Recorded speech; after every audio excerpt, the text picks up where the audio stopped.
Good morning everybody. आज की date है 12 नवंबर 2025 और ये है द हिंदू का फ्रंट पेज। तो इसके साथ शुरू करते हैं करंट अफेयर का डिस्कशन। आज की जो मेन हेडलाइन तो वही है, दिल्ली में जो ब्लास्ट हुआ था परसों, उसके रिगार्डिंग है। अभी भारत की जो सेवरल एजेंसीज है, एनआईए वगैरह, इसमें इन्वेस्टिगेशन कर रही है कि इसके पीछे किसका हाथ है, क्या यूज़ किया गया था, इसमें कौन लोकल कौन इन्वॉल्व है, अंतर्राष्ट्रीय लेवल पे कौन इन्वॉल्व है। तो वो जांच चल रही है इस पे अभी टोटल 13 की डेथ हुई है। टोटल 13 डेथ हुई है इसमें। पुलवामा वगैरह जो जम्मू कश्मीर के एरिया, वहाँ पे रेड डाली जा रही है। तो वहाँ से जो भी आउटपुट आएगा उसके हिसाब से जो तय किया जाएगा कि इसके जिम्मेदार कौन है। ठीक है। भारत के प्रधानमंत्री की भूटान यात्रा जारी है। 11 और 12 तारीख, आज, कल और आज हुई है। कल हमने इसके बारे में एक क्वेश्चन भी डिस्कस किया था। बाकी COP30 चल रहा है, कॉन्फ्रेंस ऑफ पार्टीज 30 चल रहा है जलवायु परिवर्तन पे। तो इससे भी बहुत सारे आउटपुट आने वाले हैं। बिहार का इलेक्शन संपन्न हो गया, सेकंड फेज का कल था, जो हाईएस्ट टर्नआउट है 66.91, जो बहुत अच्छी बात है। तो ये रिकॉर्ड किया गया है, तो ये न्यूज़ में है आज। अच्छी तीनों ही न्यूज़ इंपॉर्टेंट न्यूज़ है। हमारा आज के पहले क्वेश्चन पे बढ़ते हैं। With reference to opinion poll and exit polls in India, consider the following statement. Opinion polls are conducted before elections, while exit polls are conducted after voting. Both opinion and exit poll are regulated under the Representation of People Act 1951. The Election Commission of India prohibits the publication of both opinion and exit poll resulting during the polling period. Which of the statement given above are correct? One only, one and two only, one और three only, one two और three.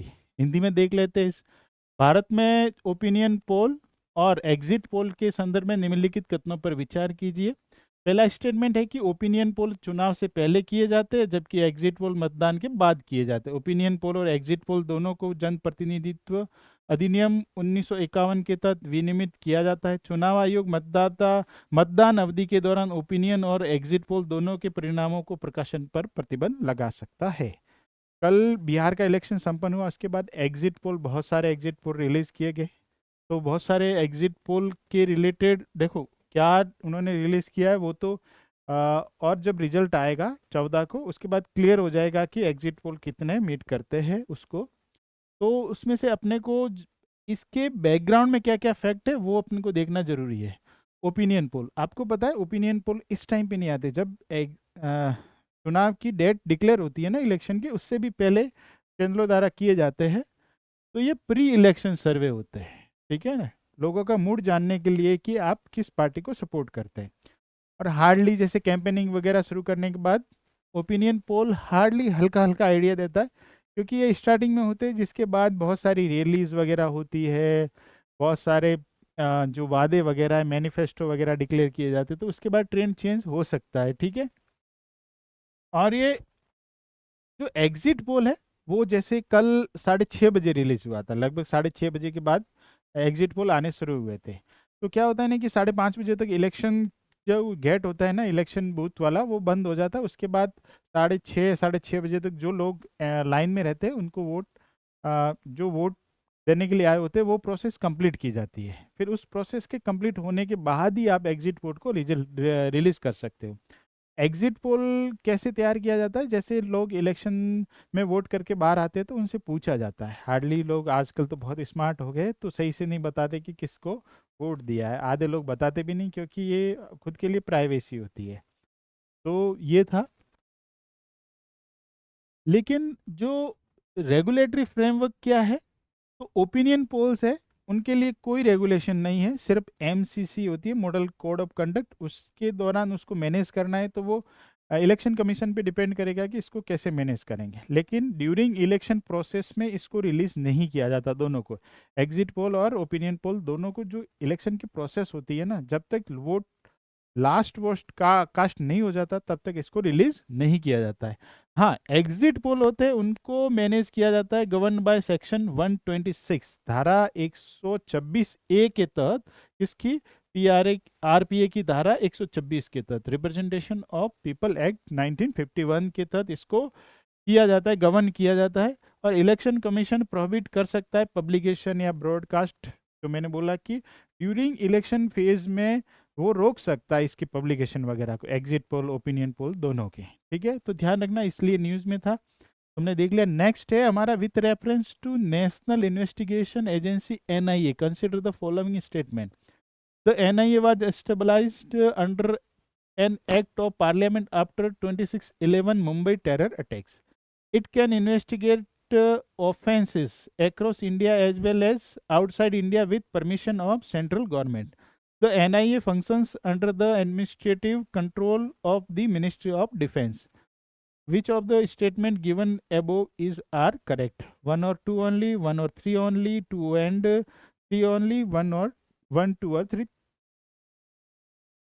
देखो, राष्ट्रीय जांच agency NIA के संदर्भ में निम्नलिखित कथनों पर विचार कीजिए। एनआईए की स्थापना 26/11 के मुंबई आतंकवादी हमलों के बाद संसद के एक अधिनियम के तहत की गई थी। यह केंद्र सरकार की अनुमति से पूरे भारत के साथ साथ भारत के बाहर भी अपराधों की जांच कर सकती है।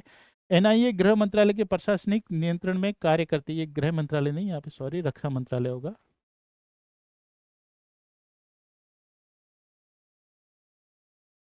और दिए गए कथनों में से कौन सा कथन सही है, ध्यान रखना है। तो जब 26/11, आपको पता है कि मुंबई के ताज होटल पे, सीएसटी स्टेशन वगैरह पे अटैक हुए थे। कसाब जो फेमस आतंकवादी थे उस टाइम पे, उनके द्वारा अटैक किया गया था। तो उसके बाद एक चीज़ फील हुई कि आतंकवादी अटैक सिर्फ एक स्टेट से रिलेटेड नहीं होता है, या फिर सेंटर की जिम्मेदारी नहीं होती, ये एक बहुत स्टेट में फैला हुआ नेटवर्क रहता है।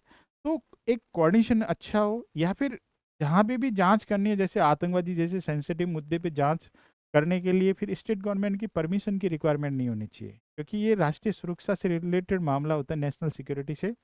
तो फिर 2000 में इसकी आवश्यकता महसूस की, ऐसी बॉडी होनी चाहिए जिसको परमिशन लेने की कोई ज़रूरत नहीं हो, और वो स्पेशलाइज्ड हो, विशेषीकृत हो, किसमें, आतंकवादियों से रिलेटेड या फिर आतंकवादी गतिविधियों से रिलेटेड वो जांच कर सके। उसको पावर भी बहुत ज़्यादा दी गई थी। और 2020 में तो उसको पावर दी गई थी कि आप भारत के साथ साथ जो बाहर भारत के खिलाफ जो क्राइम हुए या फिर आतंकवादी अटैक हुए हैं, उन पे भी आप जांच कर सकते हो। ठीक है, तो सही बात है, ये 26/11 जो मुंबई अटैक हुआ था उसके बाद इसको पार्लियामेंट के एक्ट के थ्रू इसे किया गया था, स्थापित किया गया था। और ये भारत के साथ साथ बाहर भी सेंट्रल गवर्नमेंट यानी कि केंद्रीय सरकार की अनुमति से भारत के बाहर भी जांच कर सकती है। NIA function under ministry of defence नहीं, ये मिनिस्ट्री ऑफ होम है, गृह मंत्रालय के अंडर ये काम करती है। तो 1 और 2 राइट होगा, देख लेते हैं। एक्चुअली दिल्ली में जो अभी ब्लास्ट हुआ उसके बाद एनआईए न्यूज़ में है। और कोई भी आतंकवादी घटना होने के बाद या फिर जो मॉड्यूल एक्सपोज होते हैं, कोई पकड़ा जाता है, तो एनआईए सबसे पहले वहाँ पे उसकी जिम्मेदारी, प्राथमिक जिम्मेदारी होती है उस अटैक की जांच करना और जो भी कल्प्रिट है उनको बाहर लाना। देखते हैं, नेशनल इन्वेस्टिगेशन एजेंसी एनआईए जिसे बोलते हैं, ये लाया था एनआईए एक्ट 2008 के तहत लाया गया था, और 26/11 के मुंबई टेरर अटैक के बाद लाया गया था। ठीक है, ये many terror crimes and across multiple state, बहुत सारे स्टेट में मिलके जो क्राइम होते हैं, टेरर अटैक होते हैं या फिर जो टेरर एक्टिविटी होती है, इसलिए सिर्फ पुलिस तक लिमिटेड नहीं रहते हैं। तो ये एजेंसी बिना अनुमति के काम करती है। ठीक है, ये होम अफेयर के अंतर्गत है।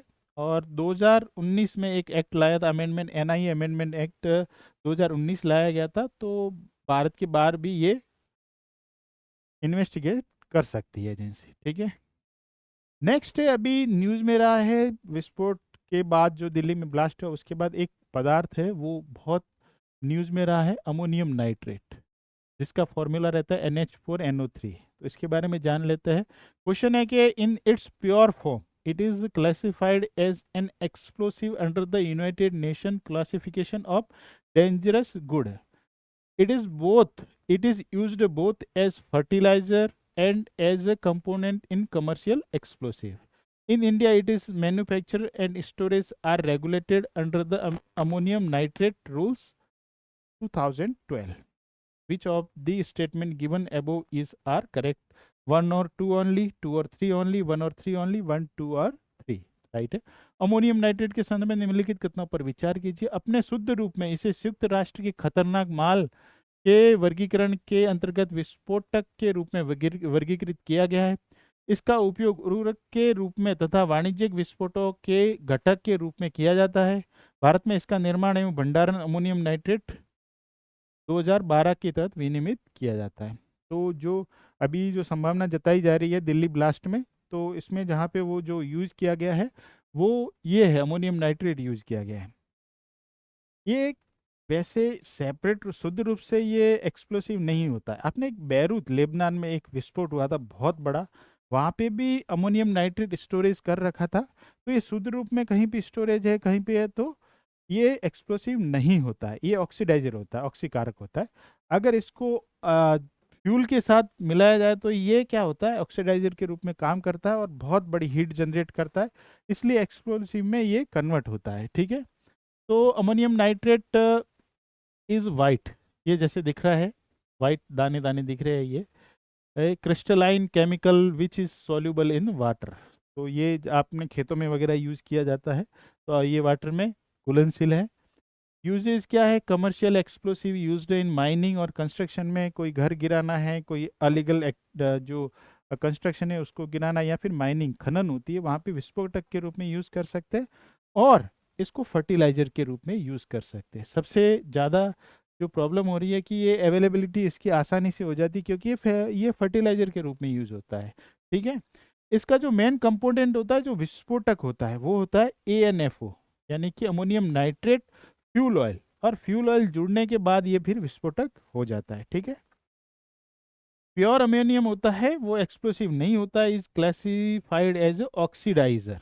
UN की जो लिस्ट है गुड्स की, डेंजर गुड्स की लिस्ट में इसे ऑक्सीडाइजर के रूप में वर्गीकृत किया गया है, न कि एक्सप्लोसिव के रूप में। ठीक है, देख लेते हैं रेगुलेशन इंडिया में रेगुलेट कैसे होता है, क्योंकि इतना आसानी से मिल जाता है या फिर बहुत जगह इसको सीज किया गया है, तो क्या इंडिया में रेगुलेशन होता है? बिल्कुल, अमोनियम नाइट्रेट रूल 2012 लाए थे अंडर द एक्सप्लोसिव एक्ट 1884 के तहत, 84 थे 1884 के थ्रू। तो ताकि storage of ammonium nitrate in large quantity is populated areas illegal in India. जो ज़्यादा जनसंख्या वाले एरिया में इसको बड़ी मात्रा में स्टोरेज करना अलीगल है इंडिया में। ठीक है, इस एक्ट के तहत, और इस एक्ट के तहत रूल्स लाए गए थे। कौन से? अमोनियम नाइट्रेट रूल्स लाए गए, 2012 में रूल्स लाए थे, उसके तहत ये बैन किया गया है। ठीक है, नेक्स्ट क्वेश्चन है हमारा, with reference to Vietnam consider the following statement. Vietnam shared land boundaries with China, Laos and Cambodia. The Communist Party of Vietnam is the only legal political party in the country, or Vietnam lies entirely within the temperate climate zone. Which of the statement given above is are correct? Only one or two or three, और तीनों statement right है। देखते हैं, Vietnam के संदर्भ में निम्नलिखित कथनों पर विचार कीजिए। वियतनाम की स्थलीय सीमाएं चीन है, लाओस है और कंबोडिया से मिलती है। वियतनाम की कम्युनिस्ट पार्टी ऑफ वियतनाम देश की एकमात्र वैध राजनीतिक पार्टी है। वियतनाम पूरी तरीके से समशीतोष्ण जलवायु क्षेत्र में स्थित है। उपरोक्त में से कितने कथन सही है? देखते हैं, अभी न्यूज में इसलिए है कि 15th India Vietnam defence policy dialogue held in Hanoi. Hanoi यानी वहाँ की राजधानी है वियतनाम की। वहाँ पे भारत और वियतनाम के बीच 15वां एडिशन, डिफेंस पॉलिसी का 15वां एडिशन का डायलॉग अभी हुआ, इसलिए वियतनाम न्यूज में, ये PIB की न्यूज है। पॉलिटिकल फीचर्स देख लेते हैं, ये वियतनाम है, इसका मैप दिखाता हूँ, ये देखो ड्रैगन आकार का वियतनाम बना हुआ है। यहाँ पे चाइना है, इसके साथ बॉर्डर शेयर करता है ऊपर की साइड में। इसके बाद ये लाओस है, लाओस बहुत बड़ी बॉर्डर शेयर करता है इसके साथ में। फिर यहाँ पे कंबोडिया है, तो 3 देश है जो इसके साथ सीमा साझा करते हैं, चाइना, लाओस और कंबोडिया। ठीक है, ध्यान रखना है। यहाँ पे एक रिवर फ्लो होती है, चाइना से आती है, रेड रिवर, और यहाँ पे ये डेल्टा बनाती है। ठीक है, यहाँ पे ही हनोई स्थित है। एक और रिवर है मेकोंग गंगा रिवर, जिसको मेकोंग रिवर बोलते हैं, चाइना से होती हुई, म्यांमार से होती हुई, लाओस और थाईलैंड के बीच बाउंड्री बनाती है, कंबोडिया से होती हुई यहाँ पे एक डेल्टा बनाती है, जो बहुत उपजाऊ डेल्टा है, जो कहाँ पे स्थित है? वियतनाम में स्थित है। और यहाँ पे देखो गल्फ ऑफ थाईलैंड है, ये बॉर्डर शेयर करती है उसके साथ में। यहाँ पे गल्फ ऑफ टोकिन्स है, टोकिन है, और ये साउथ चाइना सी है, ये प्रशांत महासागर है, तो ध्यान रखना इसके बारे में, इतनी लोकेशन के बारे में इतनी जानना सही है। और यहाँ पे एक ही गवर्नमेंट है, सॉरी एक ही पार्टी है, एक ही लीगल पार्टी है। और कौन सी party? The communist party of Vietnam है जो इस पे शासन करती है। जैसे चाइना में कैसे कम्युनिस्ट पार्टी ऑफ चाइना है, वैसे का वैसा यहाँ पे भी सिस्टम है। प्रेसिडेंट होता है वो स्टेट का हेड होता है जैसे भारत में होता है, और प्राइम मिनिस्टर होता है गवर्नमेंट का हेड होता है। तो जैसे भारत में है वैसे ही ऐसे होता है। क्लाइमेट है वो ट्रॉपिकल है। देखो यहाँ से ना, यहाँ के आसपास से क्या गुजरती है? कर्क रेखा गुजरती है। कौन सी रेखा गुजरती है? कर्क रेखा गुजरती है, ठीक है। और मेजर रिवर दोनों हमने देख ली है, both rivers come deltas while draining into South China Sea. यहाँ पे एक माउंटेन है, अन्नाम कॉर्डिलेरा, तो ध्यान रखना इसके बारे में कहीं पूछा जाए तो। हमारा नेक्स्ट क्वेश्चन है, which of the following countries share land boundaries with Iraq? Iraq अभी न्यूज़ में, इलेक्शन चल रहे हैं, वह पार्लियामेंट्री इलेक्शन चल रहे हैं, इसलिए ये न्यूज़ में है इराक। तो देखते हैं, ईरान है, सीरिया है, जॉर्डन है, कुवैत है, वियतनाम है। कितने हैं जो इराक के साथ भूमि सीमा साझा करते हैं? करेक्ट ऑर्डर आपको बताना है कौन से सही, 1 2 3 4, 1 3 5, 1 2 3 4 5 सभी है, 1 2 या 4। देखते हैं कौन कौन से देश है जो इराक के साथ बॉर्डर साझा करते हैं। ये है इराक, देखिए मिडिल ईस्ट में।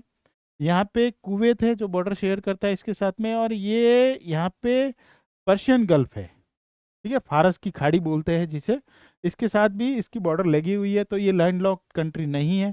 ईरान के साथ बॉर्डर शेयर करता है, यहाँ पे देखो टर्की के साथ बॉर्डर शेयर करता है, यहाँ पे सीरिया है, सीरिया के साथ बॉर्डर है, यहाँ पे जॉर्डन है, और यहाँ पे सऊदी अरब के साथ बॉर्डर शेयर है। तो टर्की, तुर्की है, ईरान है, सीरिया है, जॉर्डन है, सऊदी अरेबिया है एंड कुवैत है। इतने देशों के साथ ये बॉर्डर साझा करता है, 6 देशों के साथ में। और इसकी मैरीटाइम बाउंड्री है वो पर्शियन गल्फ के साथ है। मेजर माउंटेन है वो सिंजर माउंटेन है, और जैग्रोस माउंटेन है वो यहाँ के फेमस माउंटेन है। और टिग्रिस रिवर ये पूछी जाती है हमेशा, टिग्रिस रिवर के बारे में ध्यान रखना, इसका लोकेशन भी आप देख लेना, ये आगे से कहाँ से फ्लो होके आती है तो वो आपको ध्यान रखना है, ठीक है। इस यहाँ इलेक्शन हो रहे हैं, और इलेक्शन में मेजर पार्टीज, बड़ी बड़ी पार्टियों ने बायकॉट कर रखा है, फिर भी ये इलेक्शन हो रहा है भारी सिक्योरिटी के बीच में, तो इसलिए ध्यान रखना। और ऑयल सप्लाई में भारत का बहुत बड़ा पार्टनर है इराक, तो ध्यान रखना इराक के बारे में, ये जो खासकर मैप बेस्ड क्वेश्चन वहाँ से बन सकते हैं आपके लिए। नेक्स्ट क्वेश्चन है, with reference to the dump site remediation accelerator programme DRAP, consider the following statement. It has been launched by Ministry of Housing and Urban Affairs, Mahua. The program aimed to achieve the national goal of Lakshya Zero dump sites by September 26. It is a 5-year initiative focused on the creation of new landfill site across urban India. Which of the following statement given above are right? तो 1 2 और 3, 1 और 3 are 1 2 और 3 तीनों right है। देखते हैं actually में dump site remediation accelerator programme DRAP के संदर्भ में निम्नलिखित कथनों पर विचार कीजिए। ये आवास और शहरी मामलों के मंत्रालय के अंतर्गत कार्य करता है। इसका जो उद्देश्य है सितंबर 2026 तक लक्ष्य जीरो डंप साइट के राष्ट्रीय लक्ष्य को प्राप्त करना। यह एक 5 वर्षीय पहल है जो शहरी भारत में नए लैंडफिल स्थलों को निर्माण पर केंद्रित है। एक्चुअली 2021 में भारत में जो स्वच्छ भारत अभियान था उसका 2.0 वर्जन जारी किया था, तो वहाँ पे हमने एक लक्ष्य डिसाइड किया था कि लक्ष्य जीरो डंप साइट नहीं होनी चाहिए, रिसाइकलिंग होनी चाहिए, पूरे कचरे की जो वेस्ट है वो उसके पूरे कचरे की डंप साइट को ख़त्म करना था। तो ये new landfill site across India creation नहीं है, बिल्कुल ये गलत है, और ये 5 ईयर प्लान नहीं है, ये टारगेट है अपना सितंबर 2026 तक का है। तो पहला सही है, महुआ के तहत है, शहरी क्षेत्रों में क्या करना है अपने को, जो लैंडफिल साइट है उसको ख़त्म करना है, ठीक है। तो देखते हैं, न्यूज़ में अभी लॉन्च किया इस प्रोग्राम को, the dump site remediation acceleration programme DRAP है। तो ये 1 साल लंबा प्रोग्राम है, और ये लक्ष्य है कि जीरो डंप साइट सितंबर 2025 तक हासिल करना है अपने को। और ये स्वच्छ भारत अभियान SBMU अर्बन वाले के 2.0 वाज लॉन्च 2021 के तहत जो टारगेट तय किया गया था उसको करना है। हासिल करना है। इसका ऑब्जेक्टिव है जो हाई इम्पैक्ट वाली, जहाँ पे बहुत ज़्यादा वेस्ट जो डाला जाता है, लैंडफिल साइट है, उसको क्या करना है, ख़त्म करना है। ठीक है, उसको ख़त्म करना है। और मिनिस्ट्री है, ministry of housing and urban affair है, इसका बारे में ध्यान रखना अच्छे से। और उन साइटों को प्राथमिकता दी जाएगी जिस जहाँ पे 45,000 मेट्रिक टन का जो पारंपरिक कचरा पैदा होता है, उन साइटों को प्राथमिकता दी जाएगी और वहाँ पे इसको ख़त्म किया जाएगा, इन डंप साइट को ख़त्म किया जाएगा। ठीक है, नेक्स्ट हमारा क्वेश्चन है, with reference to the graded response action plan GRAP implemented in Delhi NCR, consider the following statement. GRAP was first notified by Central Pollution Control Board under the direction of Supreme Court of India. The prescribed graded action to be taken depending on the level of air pollution in the region. It is implemented under the supervision of the Commission for Air Quality Management in Delhi NCR and adjoining area. Which of the statement given above are correct? 1 or 2 only, 2 or 3 only, 1 or 3 only, 1, 2 or 3 only. Actually में Delhi NCR में अभी हालत बहुत ख़राब है, air quality की हालत बहुत ख़राब है, सीवियर कंडीशन पे पहुंच गई है। लोग विरोध प्रदर्शन कर रहे हैं, इसलिए बहुत ज़्यादा न्यूज़ में है। और अभी ग्रेप 3 लगाया गया है, क्या लगाया, ग्रेप 3 लगाया गया है, इसलिए ये न्यूज़ में और अभी चलने ही वाला है न्यूज़ में। ठीक है, और एनसीआर के बारे में यूपीएससी का फेवरेट है, मतलब दिल्ली का विधानसभा के बारे में मेंस में क्वेश्चन पूछे जाते हैं और यहाँ पे इसके बारे में भी क्वेश्चन पूछे गए हैं पहले। ये देखो, अभी GRAP 3 imposed in Delhi NCR region. Delhi NCR में यूपी, पंजाब, हरियाणा, राजस्थान, ये सब रीजन भी आते हैं। ग्रेप कब आया था, जब एमसी मेहता बनाम यूनियन ऑफ इंडिया 2016 में एक केस था सुप्रीम कोर्ट के अगेंस्ट, वहाँ पे इसको अप्रूव किया था। किसने, सुप्रीम कोर्ट ने इसको अप्रूव किया था। और ministry of environment, forest and climate change ने इसको इम्प्लीमेंट करने की जिम्मेदारी थी और इसको नोटिफाई किया था 2017 में। ठीक है, और इसको जो इम्प्लीमेंटिंग एजेंसी है CAQM, हमने परसों ही इसको डिस्कस किया था, commission for air quality management in NCR and adjoining area. ठीक है, ध्यान रखना। और जो स्टेज है, मतलब ग्रेप 1 कब लागू होगा, ग्रेप 2 कब लागू होगा, ग्रेप 3 कब लागू होगा, और लास्ट सीवियर कंडीशन में ग्रेप 4 लागू होगा। तो अभी ग्रेप 3 लागू किया गया है। तो इसमें जो एसेंशियल, मतलब प्राथमिकता प्राप्त जो कंस्ट्रक्शन साइट होती है, वहाँ के छोड़ के बाकी सब कंस्ट्रक्शन है वो बंद किया जाएगा। और ऑल माइनिंग एक्टिविटीज, जो खनन की जितनी भी एक्टिविटी है उसको सब क्लोज किया जाएगा। उसके साथ साथ पॉसिबल होगा कि जो ऑनलाइन क्लासेस है छोटे बच्चों के लिए, क्या हो जाए, ऑनलाइन क्लासेस की व्यवस्था हो जाए, यानी कि उनको स्कूल जाना नहीं पड़े, वो घर में ही रहे। ठीक है, और जो BS3 और BS4 डीजल व्हीकल है उनको बैन किया जाए अच्छे से। तो अभी ग्रेप 3 लागू हुआ है और ये कंडीशन अभी दिल्ली में अप्लाई होगी। ठीक है, इसलिए ये न्यूज़ में था। हमारा नेक्स्ट क्वेश्चन है, consider the following statement. Statement 1 है कि Kanchenjunga national park, a UNESCO world heritage site, is India's first mixed heritage site recognised for both natural biodiversity and cultural significance. Statement 2 कहता है कि the recent good rating given to the Kanchenjunga national park by the IUCN world heritage outlook 2025 signifies that it is the only site in India to achieve the highest conservation status in the global review. ठीक है, तो देखते हैं कि ए कहता है कि both statement right है एंड एक्सप्लेनेशन भी सही करता है। बोथ स्टेटमेंट राइट है, बी कहता है कि दोनों स्टेटमेंट राइट भी है और लेकिन एक्सप्लेनेशन नहीं करता है। और सी कहता है कि पहला स्टेटमेंट सही है और सेकंड स्टेटमेंट गलत है। डी कहता है कि फर्स्ट स्टेटमेंट इनकरेक्ट है और सेकंड स्टेटमेंट राइट है। ये हिंदी में यही क्वेश्चन दे रखा है कि कथन कहता है कि कंचनजंगा राष्ट्रीय उद्यान एक यूनेस्को विश्व धरोहर स्थल है, भारत का पहला मिश्रित विरासत स्थल है, जिससे इसकी प्राकृतिक जैव विविधता और सांस्कृतिक महत्व को दोनों के लिए मान्यता प्राप्त है। बिल्कुल सही है। सेकेंड है कि IUCN विश्व धरोहर आउटलुक 2025 द्वारा कंचनजंगा राष्ट्रीय उद्यान को हाल ही में अच्छी रेटिंग यह दर्शाती है कि यह वैश्विक समीक्षा में सर्वोच्च संरक्षण स्थिति प्राप्त करने वाला भारत का एकमात्र स्थल है। तो बिल्कुल सही है। और ये वो नहीं करता है, ये दोनों अलग अलग स्टेटमेंट है। ठीक है, मतलब एक्सप्लेनेशन से कोई लेना देना नहीं है कि ये इस वजह से हुआ है। ये बहुत 2016 में इसको ये दर्जा मिल चुका है, मिश्रित हेरिटेज साइट का दर्जा 2016 में मिल चुका है इसको। IUCN recently rated Kanchenjunga national park good category में इसको रखा है, latest global review of natural world heritage site में। ठीक है, ये कंचनजंगा बायोस्फीयर रिजर्व है, उसका पार्ट है, तो ध्यान रखना। देखो ये सिक्किम बना हुआ है, ये सिक्किम है, और ये नेपाल है, ये नेपाल बॉर्डर पे स्थित है।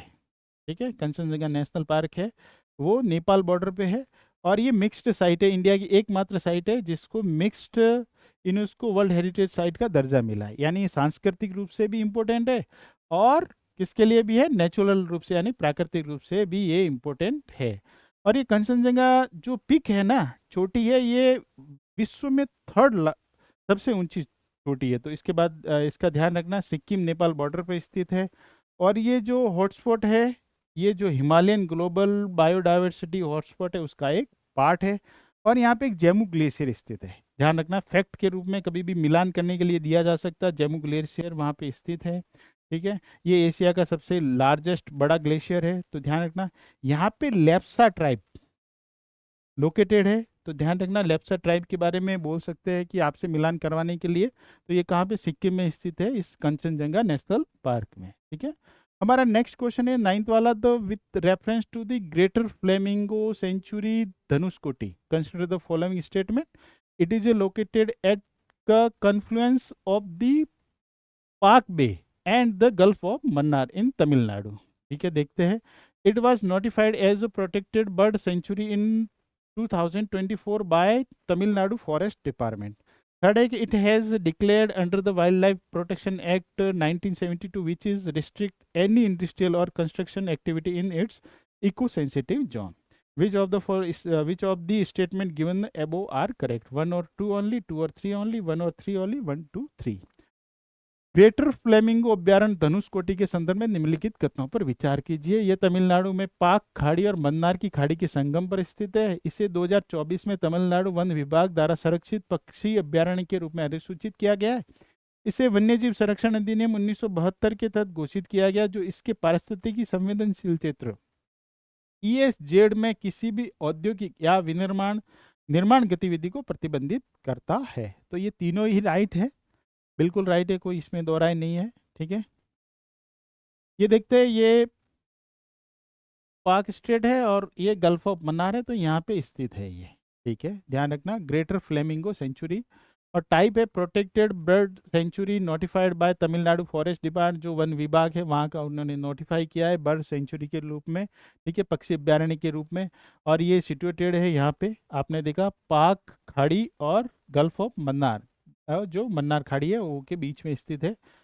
और ये जो ग्रेटर फ्लेमिंगो यहाँ आते हैं फॉरेन से, तो जो माइग्रेटरी स्पीसीज है, तो उसके लिए घर है, उनका घर है, तो यहाँ आके रुकते हैं। ठीक है, इस दिसंबर से मार्च के तक सर्दियों में ये रुकते हैं यहाँ पे खासकर। और इकोलॉजिकल रोल ये है कि फ्लेमिंगो है, टर्टल है, और उनके लिए आवास प्रदान करता है। ठीक है, और इसको WPA के अंतर्गत संरक्षित किया गया है कि भाई यहाँ पे कोई भी इंडस्ट्रियल एक्टिविटी और विनिर्माण या फिर निर्माण एक्टिविटी नहीं की जा सकती। ठीक है, इनको हमारा ये जो एक बार देख लेते हैं, ग्रेटर फ्लेमिंगो के बारे में भी देख लेते हैं। It is the largest flamingo species, और इसकी हाइट कितनी हो सकती है, 150 सेंटीमीटर तक ये बड़ा लंबा हो सकता है। कितना, 150 सेंटीमीटर तक इसकी हाइट हो सकती है। और ये अफ्रीका में पाया जाता है, वेस्ट एशिया में पाया जाता है, और साउथ एशिया में भी पाया जाता है। ठीक है, भारत में कहाँ का पाया जाता है, तो ध्यान रखना, ये कच्छ के रन में भी पाया जाता है, पुलिकेट लेक में भी पाया जाता है, चिल्का झील और पॉइंट कैलिमेरे। ये पॉइंट कैलिमेरे तमिलनाडु में स्थित है, कच्छ और ये गुजरात में है, पुलिकेट लेक आपको भी पता है आंध्र प्रदेश के आसपास है, चिल्का लेक है वो उड़ीसा में स्थित है। फीड ऑन एल्गी वगैरह इनका भोजन रहता है।